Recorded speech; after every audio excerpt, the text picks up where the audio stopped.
Hey, this is Jonathan in Northeast Acura, and today we're going to show you how to use the Google Assistant and use all the voice prompts for your new Acura. You can locate the Google Assistant button right here, and you can say something like, "Hey, can you get me to Saratoga Springs, New York?"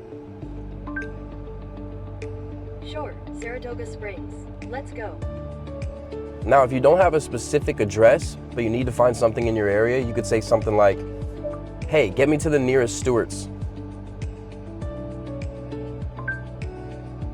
Okay, Stewart's Shops. Here we go. There you go. You can also text or call anybody from your phone right through the Google Assistant. Watch. "Hey, can you text Nick Cardone? What's the message? Can you meet me at Northeast Acura at 4 o'clock?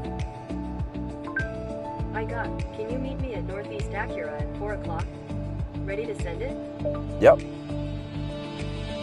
And if you need to call someone, you can do the same thing right through the Google Assistant.